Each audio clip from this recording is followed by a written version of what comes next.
Vascaíno do Cerrado. Fala galera vascaína, eu sou o Thiago Fontes, falo direto de Brasília, Distrito Federal, trazendo mais um vídeo para o canal. Vamos bater um papo, trocar uma ideia, atualizações sobre tudo que tá pegando no Vasco. Antes vou pedir aquela moral, deixa o joinha, deixa o like, se inscreve no canal, comenta, compartilha, tudo que você puder fazer pro canal ser indicado no YouTube. Eu agradeço a força, tem um hype também, né? Passa aí pro lado dos comentários e deixa o hype se você ainda tem, para dar uma força aí para o canal, beleza? Bom, dia da ressaca, depois de, enfim, uma vitória, né, voltamos a vencer, e eu vou repetir o que eu falei no vídeo de ontem. Por mais que o segundo tempo tenha sido aquele segundo tempo pavoroso do Vasco da Gama, a gente precisava de uma vitória, independente da maneira que a gente fosse jogar, né, que se fosse para ser no sufoco, fosse para ser jogando feio, o Vasco precisava voltar a vencer, né? Porque desde do jogo contra o São Paulo, no dia 12 de julho, o Vasco não ganhava, né? 12 de junho, né? Depois teve o Mundial. Então, assim, precisava vencer. A gente precisava reencontrar a vitória. E veio, né, em uma classificação na Copa do Brasil. Aliás, o Vasco que teve, né, um caminho bem mais facilitado na Copa do Brasil, porque teve sorte nos confrontos. Primeiro pegou o União Rondonópolis, venceu, se classificou. Depois pegou o Nova Iguaçu, também se classificou. Já não era aquele Nova Iguaçu que eliminou o Vasco no Campeonato Carioca, um time que já tinha perdido jogadores. Depois pega o Operário, passa um dobrado, mas classifica contra o Operário. E agora o CSA, Rondonópolis, Nova Iguaçu, Operário e CSA. Olha os adversários do Vasco na Copa do Brasil e olha quanto que o Vasco faturou na Copa do Brasil. O Vasco já arrecadou, eu falei, em quase 3 milhões de reais. 4 milhões e 700 mil reais o Pix para o Vasco ter passado dessa fase, tá? O Vasco que já faturou na Copa do Brasil quase 12 milhões de reais, quase 12 milhões. Eu vou te explicar por quê. Porque na primeira fase o Vasco ganhou 1,5 milhão, na segunda fase, a primeira fase passou o União Rondonópolis, na segunda fase passou o Nova Iguaçu, ganhou 1 milhão e 900, vou arredondar. Na terceira fase ganhou 3 milhões e 700 ao passar do Operário, e ontem, ao passar do CSA, ganhou 4 milhões e 700 mil reais. Somados esses valores, dá 11 milhões e 755 mil reais. 12 milhões de reais o Vasco faturou na Copa do Brasil. Olha os confrontos. E a gente já está na quarta de final. Se passar a quarta de final, vai ganhar mais 10 milhões de reais. 9 milhões e 922 mil e 500 reais. Então, se o Vasco passa na próxima fase, a gente ganha mais 10 milhões de reais. Só aí a gente vai ter faturado 22 milhões de reais, se passar na próxima fase. Mas mesmo não passando da próxima fase, a gente ganha 12 milhões e na Copa Sul-Americana, com essa campanha ridícula que o Vasco fez, porque a obrigação do Vasco era ter se classificado para as oitavas da Sul-Americana também, mas não conseguiu, um grupo fraquíssimo, o Vasco não conseguiu classificar em primeiro. Quem é Lanús na fila do pão? E mesmo com essa campanha ridícula, mesmo sendo goleado pelo tal do Porto Cabedelo, mesmo não ganhando do Lanús, o Vasco ainda embolsou 9 milhões de reais. Então, 9 milhões de reais da Sul-Americana e 12 milhões de reais na Copa do Brasil, Pix de 22 milhões de reais pingando em premiação para o Vasco nessas duas competições. Tá bom para você? Você tá vendo por que eu falo que às vezes a austeridade burra faz a gente deixar de ganhar dinheiro? E aí você vê, se tivesse o ano passado, que a gente foi para uma semifinal de Copa do Brasil, se o Pedrinho tivesse contratado 2 bons zagueiros, ou pelo menos um zagueiro titular, talvez a gente tinha batido numa final de Copa do Brasil e assim ter embolsado mais 33 milhões de reais. Mas não, a austeridade fez com que o Vasco não contratasse o zagueiro que o Vasco estava tentando contratar, inclusive era aquele Lianco, que está lá no Atlético Mineiro, que agora está todo mundo elogiando, dizendo que está jogando pra caramba, falando até em seleção brasileira para o jogador. Não veio porque a pedida dele era muito alta. Alta é você deixar de ganhar, prejuízo é você deixar de ganhar dinheiro com premiação por causa de contratação. Né? É o que eu volto a falar da austeridade burra. Se o Vasco passa para a próxima fase da Copa do Brasil, né, para semifinais, que agora ele vai para a quarta, se ele passa para as semifinais, é mais 10 milhões no bolso. Se ele vai para uma final, 33 milhões de reais no bolso. E se ele é campeão, 44 milhões de reais no bolso. Quer dizer, se passa, você ganha mais 10 milhões. Se vai para uma final, ganha mais 33 milhões. Tá bom para você? É, pra gente que fica mendigando dinheiro para poder sobreviver. Olha aí. Eu trouxe aqui o Maganha, a gente fez uma live falando sobre isso. Para o Vasco sair dessa situação, que é o mesmo caminho que o Fluminense trilhou, o Botafogo, o Vasco precisa estar chegando nessas fases finais de competição. Sul-Americana, Copa do Brasil, precisa estar numa Libertadores. E para isso acontecer, para a gente deixar de ser medíocre, deixar de arrecadar pouco, a gente precisa de acertar nas contratações. E é o grande erro do Vasco. O Pedrinho, de todas as contratações que ele fez, quem são os jogadores que você fala assim, esse o Pedrinho não errou? É o Nuno Moreira. O Coutinho, por mais que seja um jogador aí que é diferenciado, o custo-benefício é muito alto, cara. 1,5 milhão, 1,7 milhão para um jogador. Você viu o Coutinho ontem em campo? Pegou um rebote e fez um gol. Beleza. O que ele fez além disso? Nada. É um jogador morto dentro de campo. Então, para mim, das contratações do Pedrinho, a única que você fala assim, esse foi uma boa contratação, foi o Nuno Moreira, que é titular incontestável do time. Então a gente precisa acertar nas mãos nas contratações para poder ser mais competitivo e ganhar mais dinheiro. A roda ela vai começar a girar positivamente quando começar a fazer isso. Olha aí, com essa campanha ridícula na Sul-Americana e passando os clubes que a gente passou na Copa do Brasil, 21 milhões de reais no bolso, com a possibilidade de pegar mais 10 milhões se passar na próxima fase. Esse é o caminho, tá? Esse é o caminho e é isso que a gente precisa fazer, precisa de acertar. E ainda tem agora, saiu uma informação hoje, que a pedido do técnico do Al Ahly, né, lá dos Emirados Árabes, eles estão monitorando a situação do Ryan e podem fazer uma oferta para o jogador de 19 anos. Né? Então, quer dizer, o time árabe tem grana pra caramba, os caras estão de olho no Ryan. O Ryan, que desde que o Diniz assumiu, passou a ser aquele jogador que ele era na base.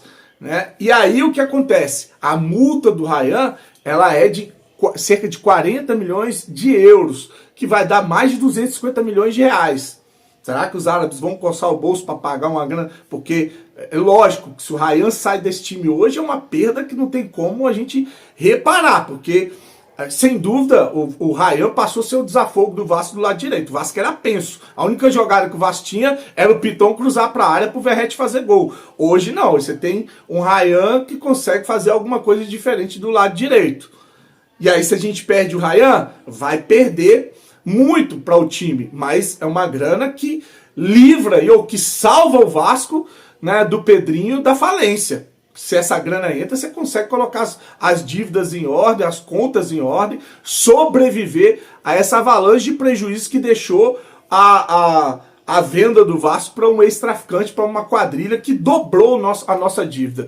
Então, aí o aporte financeiro que estão tanto falando aí pode ser o próprio Ryan.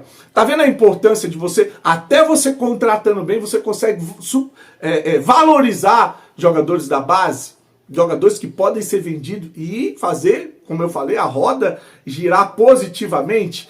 E não adianta você falar assim, mas o Vasco faturou 500 milhões de reais, 600 milhões de reais, bateu recorde de faturamento. Quando você olha para os nossos rivais, eles faturaram o dobro da gente. O dobro, tô falando do Botafogo e Fluminense, Flamengo não vou nem falar.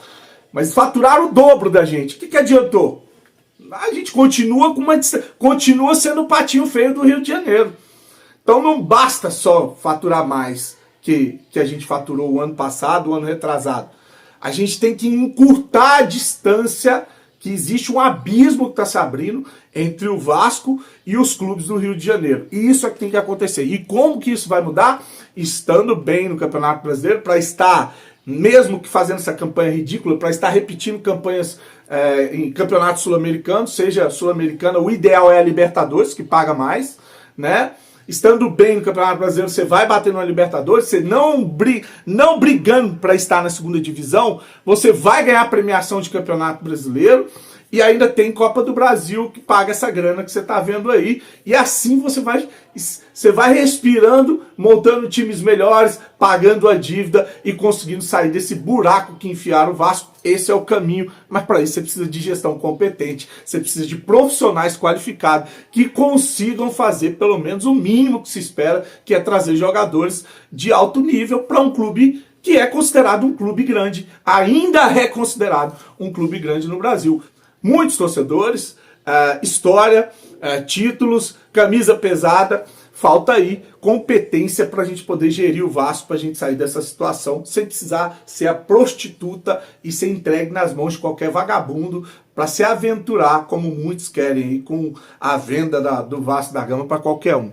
Beleza? Minha opinião, tá? Minha opinião, deixa a sua opinião aí sobre essa situação. Quem falou sobre a situação do Rayan foi o Fernando Diniz. Ele foi perguntado na coletiva sobre o Rayan, que jogou bem no primeiro tempo, mas no segundo tempo apagou de novo. Aí ele fala que quando o Rayan tá do lado dele ali, ele consegue orientar o Rayan, mas quando vai para o outro lado, que ele joga lá afastado, o Rayan acaba se perdendo. Vai precisar de um Diniz do lado de cá, do lado de lá, botar o Diniz nos 4 lados do campo para poder ficar gritando com o Rayan, para ele poder jogar futebol. Queria a sua avaliação hoje, primeiramente, do Rayan.